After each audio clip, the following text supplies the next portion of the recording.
전두환 씨 자택에서 움직임이 있어서 전두환 씨 내용 다시 한번 살펴보도록 하겠습니다. 네, 지금 현장 화면 모습입니다. 문이 열렸고요. 이순자 씨 그리고 전두환 씨 모습 나타냈습니다. 네, 마스크를 쓰고 바로 차에 타는 모습인데요. 작년과 마찬가지로 어떠한 언급도 없이 차에 바로 타고 출발하고 있습니다. 지난해의 경우에는 그 대문을 나서면서 주변에 이제 뭐 경력들이나 취재진들이 상당히 많았기 때문에 네. 좀 어리둥절하는 그런 표정을 짓기도 했었는데 오늘은 좀 비교적 담담해 보이고 평소에 쓰던 안경은 오늘 안 쓴 모습이고요. 마스크 두 명 모두 마스크를 쓴 채로 지금 승용차에 올라탔습니다. 일단 주변에 그 집회하는 시민들이 꽤 있는 것으로 보이는데 다행히 이 차량 가는 데는 별다른 충돌은 없어 보이네요. 네, 아직까지는 없는데 지난해에는 이제 보수단체 회원들이 이제 응원 집회를 하다가 손피켓을 들고 이 전두환 씨가 탄 승용차 앞을 가로막기도 했었는데 오늘은 이제 별 탈 없이 돌발 행동은 없이 지금 뭐 주택가 골목을 지금 빠져나가고 있습니다. 네, 경호가 굉장히 철저한 걸로 보이는데요. 지금 검정색 차량이 빠져나갔습니다. 연희동을 빠져나간 모습을 보셨습니다. 그럼 계속해서 저희가 아까 드렸던 질문 드리겠습니다. 네, 뭐 명예훼손 구체적으로 어떤 얘기를 했기 때문에 이렇게 된 겁니까? 자, 일단은 이제 2017년에 이제 전두환 씨가 회고록을 내놨는데 그 회고록에서 고 조비오 신부의 이제 명예를 훼손했다는 게 주된 내용입니다. 네. 그 과거에 이제 조비오 신부께서 이 5.18 당시에 헬기 사격이 있다라고 이제 증언을 했었는데 이 부분이 거짓이라는 주장이었거든요. 그래서 그러면서 썼던 표현이 파렴치한 거짓말쟁이다. 또 뭐 악의적이고 왜곡된 주장이다. 이 부분이 핵심이고요. 그래서 이제 결국에 이제 전두환 씨 측 논리는 조 신부가 5.18 당시 없었던 헬기 사격을 증언했기 때문에 이 부분이 이제 거짓이다 했던 거고 검찰은 헬기 사격이 존재했기 때문에 전 씨 측의 주장이 그 고인의 명예를 훼손했다 해서 판단해서 기소를 한 겁니다. 네. 예.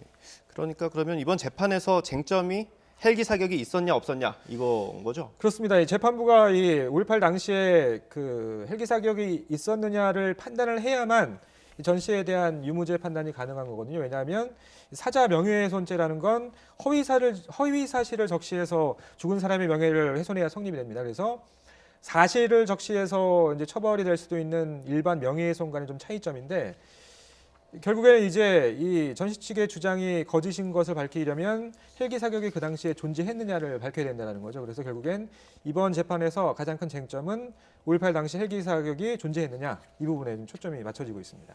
예, 저희가 지금 화면 보내드리고 있는데 전두환 씨 차량을 저희가 취재진이 지금 차를 타고 쫓아가고 있는데 네. 예, 그 경로 아까 설명해 주셨던 어떤 경로로 가게 될지 그걸 한번 설명해 주시면 좋을 것 같아요. 예.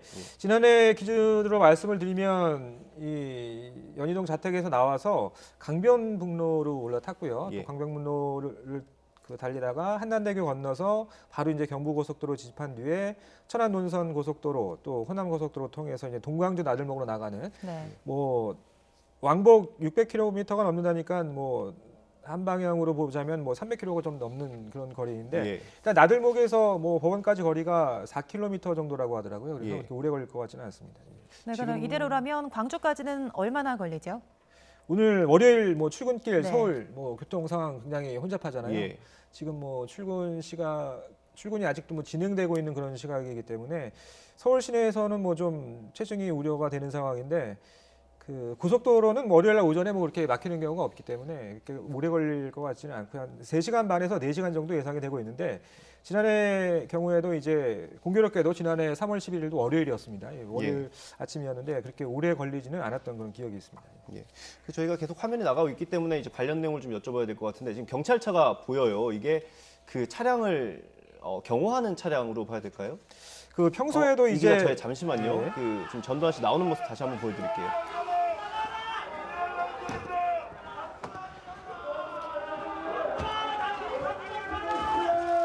전두환 당신은 변명을. 네, 전두환 씨와 부인 이순자 씨가 차량 바로 앞에 대져 있는 차량을 타고 이동하는 모습 다시 한번 보고 계시고요. 뭐 지난해와 마찬가지로 별다른 언급이 없었습니다. 전두환 씨는 별 얘기가 없었고 주위에서 응원 집회인지 반대 집회인지 저희가 좀 명확하게 들리진 않는데 좀 구호를 외치는 모습이 그 소리가 좀 들렸고요. 네, 검정색 차량이 빠져나가고 있는 모습 보시고 있습니다. 저희가 계속해서 질문을 좀 드리겠습니다. 이 사자 명예훼손 혐의는 보통 명예훼손과는 좀 다르게 허위 사실을 적시해야만 죄가 성립돼서 이 헬기 사격의 유무가 굉장히 중요하다고 아까 말씀을 하셨는데요. 그 전두환 씨가 참석하지 않은 재판에서 목격자와 전두환 씨 측이 증언이 엇갈렸다고 합니다. 목격자는 섬광을 봤다, 팍 터지는 불빛을 봤다, 헬기 사격을 봤다 이렇게 보고 있는데요. 전두환 씨 측은 어떻게 또 아니라고 말을 하고 있나요? 그러니까 전두환 씨 측 주장은 그건 거죠. 그러니까 목격자들이 존재하고 일부 조사에서 그 헬기 사격이 있다라고 하는 결과는 나왔지만 네. 객관적인 증거는 없다라는 게 예. 전두환 씨의 주장인 거거든요. 그래서 과거에 물론 이제 이 사건을 놓고 민사 재판이 과거에 있었거든요.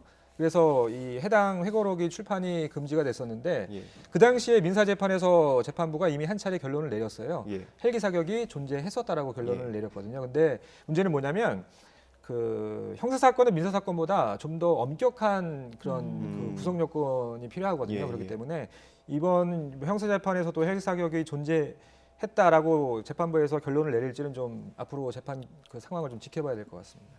예, 저희가 취재진이 이제 전두환 씨 차량을 따라잡은 것 같습니다. 지금 보시는 화면이 전두환 씨 차량 저기 앞쪽에 보이는 예, 에쿠스 검은색 차량인 것 차량이었는데요. 같습니다. 예. 이 시내 상황이 굉장히 복잡해서 취재진도 굉장히 애를 먹고 있는 것 같은데요. 그 재판 얘기를 다시 한번 해보겠습니다. 그 사자 명예훼손 혐의를 다투는 데 있어서 다른 법리적인 다툼은 뭐가 있을까요? 그러니까 이번 재판에서 보면 전두환 씨 측이 이렇게 주장을 해요. 그러니까 파렴치한 거짓말쟁이라는 표현이 단순한 어떤 의견 표현이다, 예. 또 뭐 문학적인 표현이다 이렇게 주장을 하는데 모든 이제 형사 범죄는 이 고의범과 과실범으로 나눠지거든요. 예. 그래서 이제 쉽게 얘기해서 과실범이라는 건 실수로 범죄를 저지른 경우, 예. 고의범이라는 건 고의로 어떤 범죄를 준비할 때부터 고의성이 이제 입증이 돼야만 처벌이 가능한 건데 예. 문학적인 표현이기 때문에 나한테 무슨 고의성이 있었겠느냐. 그래서 죄가 성립이 안 된다 이런 주장을 하고 있고 또 전두환 씨 쪽에서는 이제 이런 문제 제기도 있었죠. 광주에서 내가 재판을 받으면 과연 공정한 재판을 받을 수 있겠느냐. 네. 그래서 원래는 이제 대부분 사건은 그 피고인이 거주하는 지역이거나 아니면 범죄가 발생한 지역을 관할하는 법원에서 재판을 받게 돼 있거든요. 네. 예. 그런데 이 출판은 경기도 파주에서 이루어졌고 우리 그렇죠. 집은 연희동인데 예. 왜 광주에서 네. 하느냐. 예. 이렇게 해서 법원을 이제 바꿔달라고 이제 광주지방법원의 상급법원인 광주고법에 신청을 했었는데 예. 기각이 됐어요. 그래서 이 부분은 어느 정도 좀 정리가 된 것 같고 또 이런 것도 있습니다. 이제 모든 이제 피고인들 이제 공소장을 대부분 보면 전과가 있는 경우에는 이 모두 부분의 전과 기록을 기재를 해요. 보통 검찰들이. 네. 그게 어떤 이번 범죄 사실과의 어떤 연관성도 있을 수 있기 때문에 예. 그런 걸 기재하게 되는데 이번 경우에도 전두환 씨 내란죄도 무기징역까지 그렇죠. 선고를 받았었잖아요. 예. 당연히 그 전과 기록이 이 공소장에 모두에 기재가 돼 있었는데 예. 또 이걸 가지고 법관이 예단을 갖게 할 수 있다 예. 이런 문제 제기를 하기도 했었습니다. 네, 지금 화면 보시면 왼쪽에 보시는 화면이 방금 전 전두환 씨가 자택을 떠나는 모습이고요. 저 오른쪽 화면이 현재 전두환 씨가 타고 간 차량 화면 모습입니다. 계속해서 질문을 드리면 올해는 5.18 광주 민주화운동 40주년이죠. 전두환 씨가 광주에서 사과를 한다거나 이런 일은 없을까요? 지난해에도 이제 그 전두환 씨가 대통령직에서 물러난 뒤에 공식적으로 광주를 방문한 게 지난해 3월 10일이 처음이었거든요. 네. 그렇기 때문에 과연 광주에서 법정에 선다라는 어떤 그런 의미도 있지만 광주 땅을 밟고 나서 시민들한테 과연 사과를 하겠느냐 이 부분에 굉장히 국민적인 관심이 컸었는데 글쎄요 사과는커녕 이제 예. 기자들이 이제 법원 앞에서 발포 명령 인정하느냐 질문하니까 이렇게 버럭 화를 냈잖아요. 그렇죠. 왜 그래 예. 이러면서 그래서 이제 당연히 이제 법정 안에서도 그 당시에 공수 사실 다 부인했고 또 그러니까 또 법정 안에서 또 그 방청객들이 이렇게 그 살인마 이런 고성을 지르기도 했었거든요. 그래서 오늘 지켜봐야 되겠습니다만 공식적으로 이제 다시 카메라 앞에 서는 순간은 아마 중간에 휴게소나 식당에 들르기도 하겠지만 광주지법 앞에서 이제 포토라인이 설치가 돼 있을 텐데 예. 그 당시에 어떤 얘기를 하는지 오늘 좀 지켜봐야 될 것 같지만 사과를 기대하기는 좀 어렵지 않을까 예. 이렇게 조심스럽게 전망을 해보겠습니다. 그 지금 광주 지법에는 지금 5월 단체들이 집회를 열 예. 것으로 지금 예정이 돼 있죠. 예, 저희가 어제부터 이제 광주 취재 기자들이 현장에서 취재를 하고 있는데 뭐 좀 많이 준비를 하셨더라고요. 예. 어제부터 미리. 근데 이제 문제가 이제 코로나19 영향이 있기 때문에 이렇게 많이 밀집한 지역에서의 집회가 지금 좀 어려운 상황이기 때문에 좀 이렇게 간격을 두고 좀 절제된 모습으로 집회를 하시겠다 이렇게 계획을 하고 있다고 하고 예. 그래서 뭐 일부 이제 희생자 어머니들이 하얀 상복을 입고 이제 침묵 시위를 하신다는 계획도 있고요. 또 일부는 이제 전두환 씨의 사과나 엄벌을 촉구하는 그런 손팻말을 들고 시위를 할 계획을 세우고 있습니다. 네.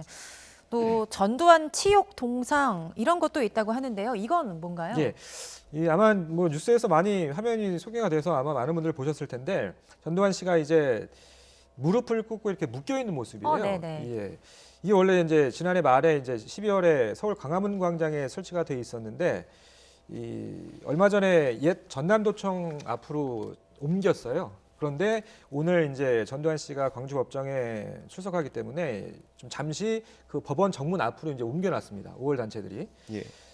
그래서 이제 철창을 또 하나 따로 만들어 가지고선 그 안에 이제 무릎 꿇어서 묶여 있는 전두환 씨가 이제 갇혀 있는 그런 동상을 좀 설치해 놨고 그래서 이제 전시회 뭐 구속을 요구하는 그런 퍼포먼스를 한다는 계획인데 현장에는 어제 보니까 뿅망치라고 하죠. 예. 보통 게임할 때 쓰는 장난감. 예, 그 뿅망치도 아마 그 주변에 배치가 됐더라고요. 예. 아마 그 오늘 이제 전두환 씨가 재판에 출석하게 된 계기가 그 아마 조금 더 궁금하실 것 같아요. 그 과정을 한번 다시 설명을 해주시죠. 예, 일단은 전두환 씨 뭐 혐의는 사자 명예훼손 혐의고요. 고 조비오 신부의 명예를 훼손했다는 혐의로 이제 그 고소가 됐습니다. 이 사자 명예훼손죄는 뭐 참고로 말씀드리면 친고죄예요. 그래서 고소가 있어야만 그 수사가 가능하고 처벌이 가능한 범죄인데 이 조비오 신부의 조카가 이제 고소를 했던 거고요. 그 내용은 일단 회고록에서 이 조비오 신부가 과거에 그 증언했던 5.18 헬기 사격을 이제 부정하고 네. 조비오 신부를 이제 비난하는 내용이 있었기 때문에 이 부분이 사자 명예훼손죄에 해당이 된다고 해서 이제 기소가 된 내용입니다. 네, 또 오늘 전두환 씨가 광주 법정에 출석을 하면 경비 업무를 맡은 경찰도 온종일 너무 바쁠 것 같은데요. 예. 지금 좀 전에 뭐 연희동 출발할 때는 뭐 다행히도 이제 뭐 별다른 돌발 상황은 없었는데요. 네. 지난해 같은 경우에는 뭐 그 보수단체가 이제 거기서 항의 집회를 할 때 취재 기자들이 이제 접근을 해서 질문을 했는데 이 마음에 이제 들지 않는다면서 이제 기자들이 폭행을 당하는 일도 있었어요. 이제 예. 뭐 그런 일도 있었고 또 지난해 같은 경우에 이제 광주에서 들어갈 때는 뭐 이제 그냥 들어갔는데 전두환 씨가 이제 법정 안에서 뭐 이제 좀 졸기도 하고 공소 사실 다 부인하고 사과도 안 하고 그렇다 보니까 참고 있던 광주 시민들이 좀 분노가 좀 표출된 거죠. 그래서 전두환 씨가 타고 있던 차량이 이제 군중들한테 막히면서 한 20분 동안 또 빠져나가지 못하는 네. 일도 있었거든요. 예. 그래서 뭐 연희동 출발해서 광주로 갔다가 광주에서 다시 서울로 귀가해야 되는 일정이기 때문에 경찰도 좀 하루 종일 긴장을 해야 하는 그런 상황인 것 같습니다. 예, 기자, 저희가 뭐 뉴스가 한 1분 반 정도 남았는데 이게 전두환 씨가 기소된 게 2018년이잖아요. 2018년 5월인데 예. 아직까지도 재판이 이렇게 진행되고 있는, 그러니까 조금 지연되는 이런 이유들에 대해서 한번 짚어주시면 좋을 것 같아요. 뭐 예. 그 본인이 이제 재판에 출석하기 어렵다는 뭐 건강상 예. 이유 등을 대고 재판에 출석하지 않고 뭐 이런 과정들을. 예, 자, 그러니까 기소가 2018년 이제 5월에 이루어졌고 그 전에 이제 1년 전에 이제 고소가 돼서 이제 수사가 진행됐던 상황인 건데 뭐 가장 큰 거는 만약에 이제 구속 피고인 같은 경우에는 그 재판 그 기일이 있기 때문에 뭐 석 달 안에 끝내야 된다든지 이런 규정이 있지만 불구속 사건 같은 경우에는 뭐 그런 게 없습니다. 그래서 예. 재판장 재량에 따라서 재판이 얼마든지 늘어날 수 있는 상황인데 문제는 전두환 씨가 재판에 협조를 하지 않았다는 거죠. 예. 네. 첫 공판이 이제 지난해 3월에 열렸었는데 그 전에도 이제 계속해서 이제 한 5차례 정도 이제 재판이 이제 계속 연기되다가 불출석했기 때문에 첫 공판이 이루어졌던 거고 첫 공판이 진행이 된 이후에도 지금 8차례 정도 공판이 진행됐는데 전두환 씨가 출석을 하지 않았던 겁니다. 말씀 오늘 여기까지 듣겠습니다. 이 기자 고생하셨습니다.